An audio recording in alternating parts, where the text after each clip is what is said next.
The Honest to God series with Aingeal Rose Ahonu. You are all very, very welcome. I am Ahonu, and with me is my lovely Aingeal Rose. People are demanding answers. Basically exposing the truth. For us to explore in more detail today. This is the time period of truth being exposed, of all the unhealed stuff coming out. So make sure you tune in. You can subscribe on iTunes, Stitcher Radio, and on our website at worldofempowerment.com. Don't miss an episode.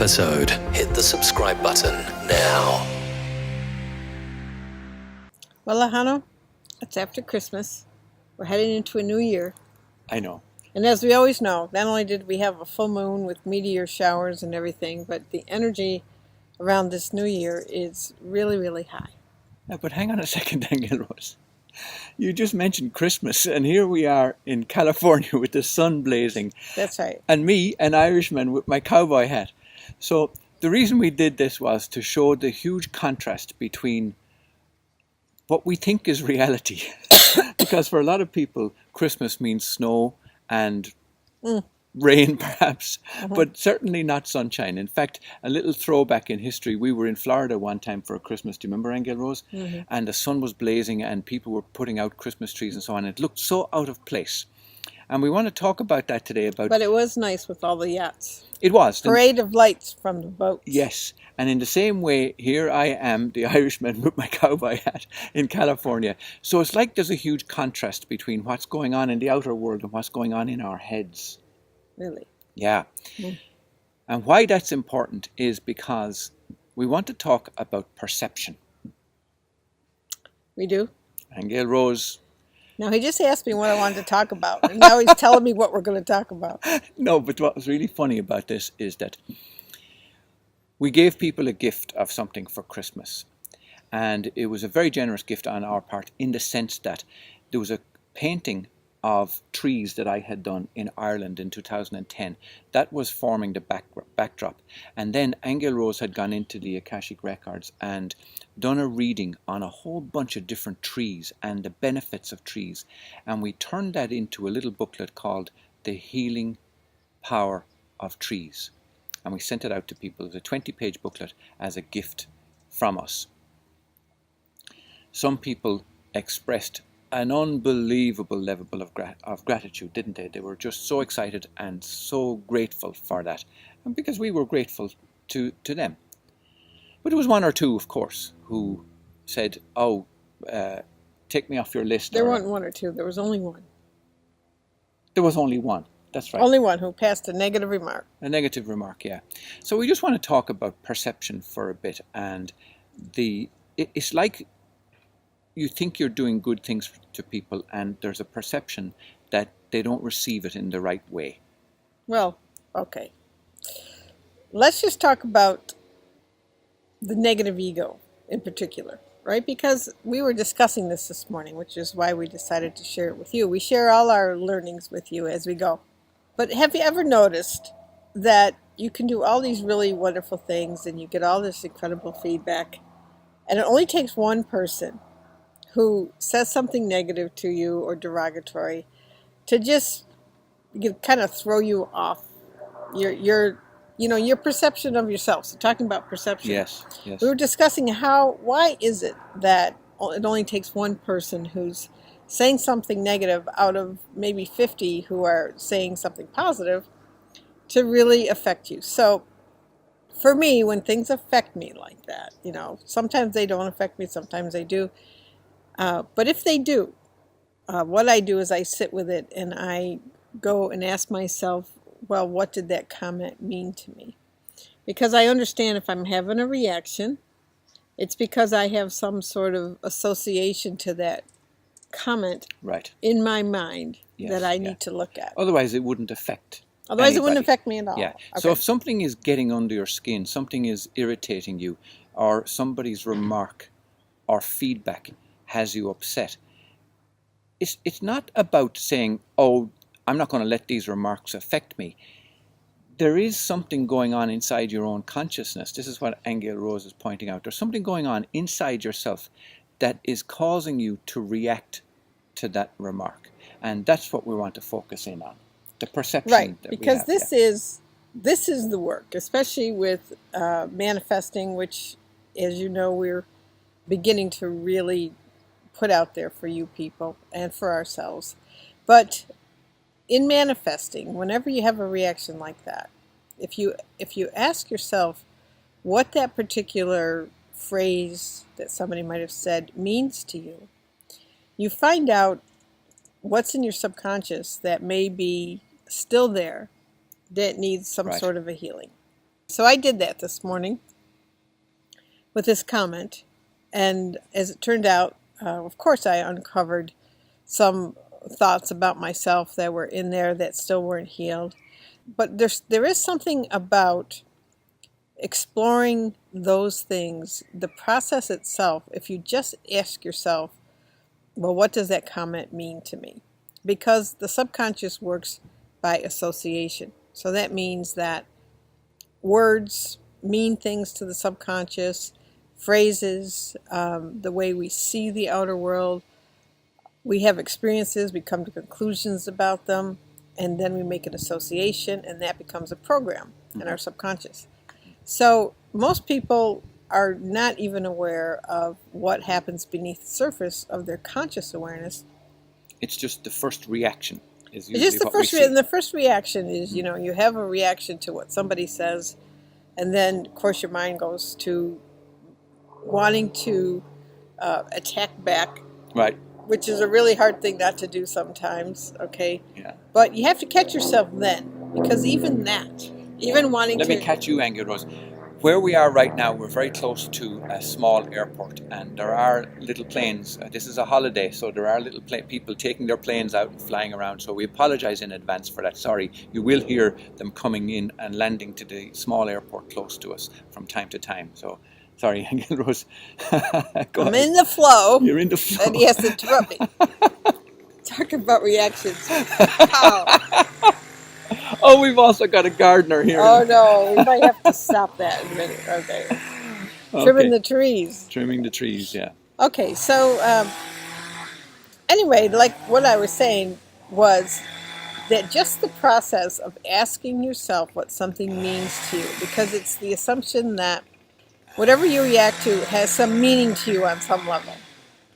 So if you ask yourself, well, what is that? And you let yourself just kind of free flow with whatever comes up for you, you start to unravel that pattern. Just the mere fact of looking at it consciously, of asking yourself what it means to you, starts to unravel the energy. So let's just say by the time I was done putting adjectives down as to what this potential negative comment meant to me, I discovered a whole lot of things that still needed healing for me. And so that just kind of ended up being a one-page dialogue with myself about what different things mean to me.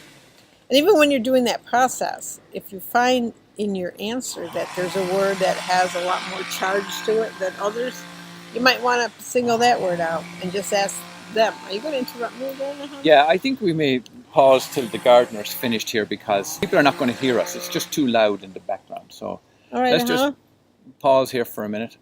So here we are, as I was saying. After the pow. Reactions to attack. Okay.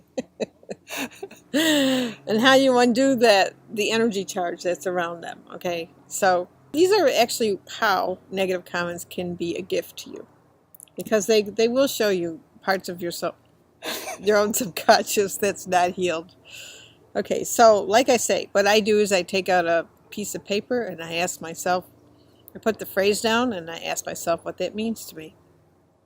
And then I go further, because in my description of what that means to me, if I find that there's particular words that have, I call them buzzwords, they jump out at you and you have a little bit of energy around them, then I'll single that word out and I'll ask myself what that means to me.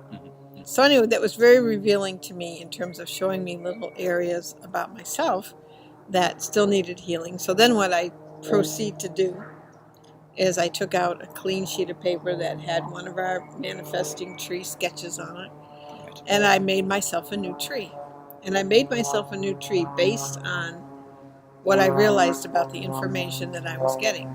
So in other words, I took that whole negative thought process, and after I got the information I needed about what that meant to me, then I knew what I had to reverse, what I Yes. had to say.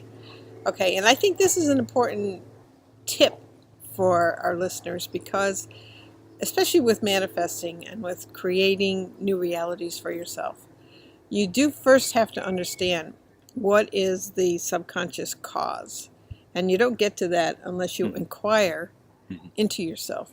And so that- it's not just about making some affirmations and hoping things change. Right. Sometimes that works Yeah. on its own for some things, but then sometimes it doesn't. Right. But that key is the question that Aingeal Rose was asking there, is what does this mean to me? Because you will hear other people telling you what it should mean to you, but that's not good enough and that doesn't work. It's what it means to me. What does this word, phrase, reaction mean to me? And that's what you've got to uncover, because as Aingeal Rose says, a lot of times there's underlying stuff going on that will come out when you start inquiring into that. And that was exactly what happened with us this morning. No, with me this morning, I have to say that I'm much more diligent at this process No. than Ahonu is, okay? Well, He just Aingeal lets Rose- me unravel my own subconscious. No, because it just takes me 1 second to unravel it. Yes, okay. That's another conversation. Okay. But anyway, this is our first of many manifesting tips. So it is really like, how do you undo Yes. a negative comment that somebody makes about you or towards you? And it could be in any area of your life. You know, for us, it was in response to our little Christmas gift of our manifesting tree booklet, The Healing Power of Trees. And so it could be anything, though. It could be a comment that a partner makes, that a boss makes, or you as a boss may make to somebody, or superior Right. makes. It doesn't matter. It just means that that the way we normally handle that is we just react and we push that person further and further Right. away as an enemy. Right. Where if you really look at it in terms of a reflection of a part of you, that if you're reacting to it and you have an emotional reaction, and that's the key piece, Ahonu. If you have no reaction, it's not a big deal. If you have a reaction, though, then everything comes from our own consciousness. There's no exceptions to that rule. So it's our responsibility to kind of look into that and do it with curiosity and interest. Because I Right. always find, actually, this process is quite interesting. Yeah. Because when you find out what you've got buried in your subconscious, or some association that you could have made 10 years ago with a word or a phrase or a comment somebody makes to you when you're younger, or as you grow in life, and then you see what's in there and you unravel it, you reverse it, you just Right. make statements that are just the total opposite of that, and they're positive, and that's how you create a different tree for yourself, and you strengthen what you've already done so far. Yeah. That reaction, just in conclusion, could also be, oh, I know I have this rejection issue going on, so I don't want to go there. You know, that could be your reaction. But in fact, by continuing to bury it and not expose it, you perpetuate the issue. So it's always a good thing, as Aingeal Rose says, is get yourself these manifesting trees, write it out, and you will arrive at some very interesting and sometimes very amusing thought patterns that we have been leading ourselves up the garden path with. And I just want to make one more comment real quick. Okay. Okay, because it's important to realize that all these negative projections are all what I call part of the negative ego. And the negative ego is not your friend. It's out to convince you that you're unworthy, that you don't deserve things, that negative things people say are true, and you're somehow guilty or bad in some way. And in fact, we'll explore that as we go along this year with our manifesting process and tips. We're going to discuss the negative ego, because everybody has one. Nobody's exempt from it. And it is really not out for your best interest. So any kind of negative projection onto you is something that is a belief in your own subconscious about yourself, which is contrary to God's love. God's love is total acceptance without judgment. Right. And that's just an important thing to say. Right. Lastly, it comes to my mind now to say to you that this time next week we will be back in the snowy Oregon, Bend, Oregon. high I'm not going to desert. say snowy. I'm going to say Well, it it was is sunny and cold. it is snowing Bend, there right now. Oregon. No, it's not. It snowed Christmas Eve. It snowed Christmas Eve, but still that snow, they don't plow the roads up there. But They anyway, don't, yeah. thing is, it'll be a much different environment. I won't have my cowboy hat. Aingeal Rose may He not likes to have her pretend sun. he's a cowboy when he's here at my daughter's, who has 2 horses. You won't have the sun hat. We'll be wearing the winter woolies and so on. But it means next year, and that is a whole new ball game for everybody. We will talk also about New Year's resolutions, and we will talk about how we have these plans for the best of intentions, and a lot of them we fall short on. We may mention a little bit about that. But the one thing that also I want to mention to you right now in closing is that we have mentioned that little booklet of the healing power of trees, and it could be that you weren't on our mailing list and you would like a copy of that. If that's the case, get our contact details below here. We'd be happy to send it to you. It's a 20-page booklet, and you may find it very useful and very helpful. So with that, carry on into the new year, right, Ahonu? into the new year. And from myself, Ahonu, and from my lovely Aingeal Rose, blessings at this great time of the year, and blessings and abundance into the new year. Bye. Bye-bye. You have been listening to Aingeal Rose and Ahonu on World of Empowerment Radio, your station for practical spirituality in a changing world.